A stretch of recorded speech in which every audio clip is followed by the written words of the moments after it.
this is Amit Pabari, founder and managing director of CR Forex.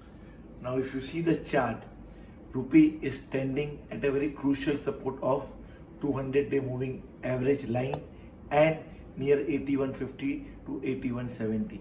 The pair has been consolidating in a range between 80 to 80 to 8150 from a very long period of time. Now, it is a question whether the pair is going to move higher or the pair is going to give a breakdown below and move lower. Let us understand the factors impacting on both the sides. Now, if you see the factors on the positive side, India का जो growth है that is intact. GDP is growing at a decent pace. One of the fastest growing economy in the world. Manufacturing has also picked up in last few months. And if you see the inflation is trading at a 2-year low. The second important positive factor is higher FII and FDI inflows. FIIs have invested 10 billion in last 3 months and FDI flow is continuously coming in. Now, why the flows are coming? Because Indian economy and US economy are the only two economies which are having positive real yield. Positive real yield means where the inflation is lesser than the interest rate. Now let us understand what are the factors which can affect rupee on a negative side. The first factor is rising trade deficit. From 16 to 15 billion dollars, our trade deficit has moved to 22 billion dollars.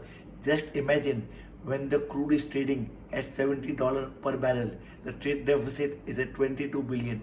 Now, if crude rises in coming month, then the trade deficit can move higher. The second negative factor is rising Chinese currency and Japanese currency. Both the currencies are getting weaker against dollar. If the trend continues, it is going to definitely add pressure on rupee. The third negative reason can be RBI can intervene at lower levels between 8150 to 8180, which they have done in past. If they do that, then the appreciation in the pair can limit towards 8150 kind of a level. And last important negative factor is the Fed is still hawkish. In their meeting, they said in the month of July and after that, they're going to continuously increase the interest rate. If that happens, dollar can be stronger. Now let us discuss the outlook for rupee. There are few days in the life of an analyst where he waits for a confirmation that which side the market is going to move. Currently, rupee is trading in red zone where we have factors on the positive side also and on the negative side also.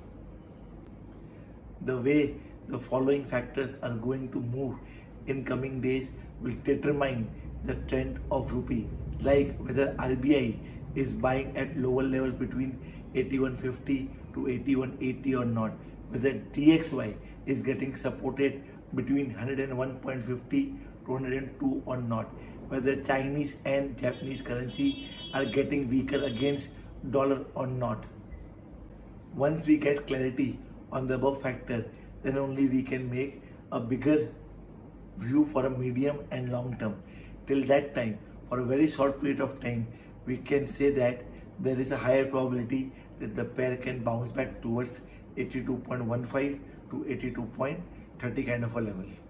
Now let us discuss strategy for thin margin exporters like agri exporter or chemical exporter. Thin margin exporter must appreciate the fact that from last 3 to 4 weeks, we have been suggesting them they should cover 100% on a back-to-back basis because we are expecting the pair to move towards 82 to 82.20 kind of a level, and exactly the same has happened. Now, for coming days, we have observed that a lot of people, a lot of thin margin exporters have taken costing close to 82 kind of a level. They have two options. First strategy is that keep a stop loss of 81.80 and wait for a pullback of 82.20 to 82.30 where they can cover. Second strategy, which I'm going to discuss in my second video, which is an option strategy, which I'm going to release after this video. The link of option strategy for thin margin exporters will be shared in comment box. Now let us discuss strategy for thick margin exporters like textile exporter or engineering exporters. The pair is trading at a very crucial support, and we are waiting for a confirmation whether the pair is going to break 8150 to 8170 ka support level, or the pair is going to bounce back towards 8270 level. Till that time we are not getting a confirmation. Ideal strategy for thick margin exporters should be they should pre-utilize their existing forward contract, and for booking they should wait with a stop loss of 8150. Now let us discuss strategy for importers. Importers must appreciate the fact that from last couple of weeks we have been suggesting that they should wait to cover their imports by keeping a stop loss of 82.85, as we are expecting that the pair can move towards 82 to 82.20 kind of a level, and exactly the same has happened. Now importers should use this dip as an opportunity to cover their imports. They can cover 50 to 60% of their imports for next 30 days between 8180 to 8190 kind of a level. For remaining 30 to 40% of their exposure, they can keep a stop loss of 82.25 and wait. With this, I will end my today's presentation. Jai Hind, Namaskar. फिर मिलेंगे next week. Thank you.